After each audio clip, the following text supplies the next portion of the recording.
ठाण्यात काल रात्रीपासूनच पावसाची संततधार सध्या पाहायला मिळते आणि आज सकाळपासून मुसळधार पावसाला ठाण्यामध्ये सुरुवात झालेली आहे। आपण पाहिलं तर काल देखील असाच स्वरूपाचा पाऊस हा ठाण्यामध्ये पडत असताना पाहायला मिळालेला।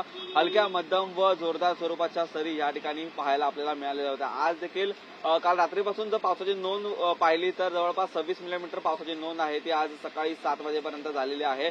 तर काल जवळपास 80 ते 84 मिलीमीटर पावसाची नोंद आहे ही ठाणे शहरामध्ये झाल्याचं पाहायला मिळते।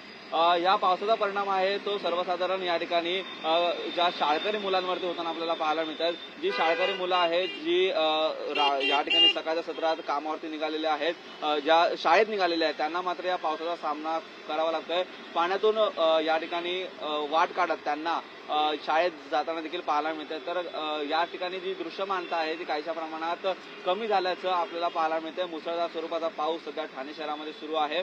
कामावरती जाणाऱ्या नागरिकांना तसेच शाळकरी मुलांना याचा मोठ्या प्रमाणात फटका आहे तो सध्या पाहायला मिळतोय। छत्री असेल, रेनकोट असेल, अशा स्वरूपातून त्यांना मार्ग काढत हे शाळेमध्ये जावं लागत आहे। आज दिवसभर पावसाची नोंद आहे ती सध्या राहणार आहे।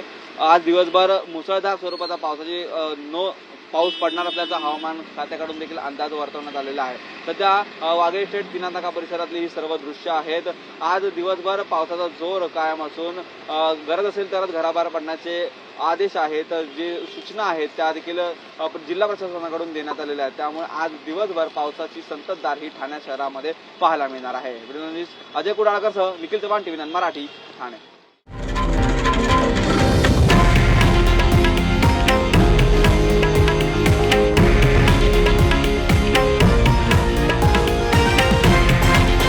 हे आहे देशातील नंबर 1 न्यूज नेटवर्क आणि आपण पाहत आहात TV9 मराठी, एकमेव।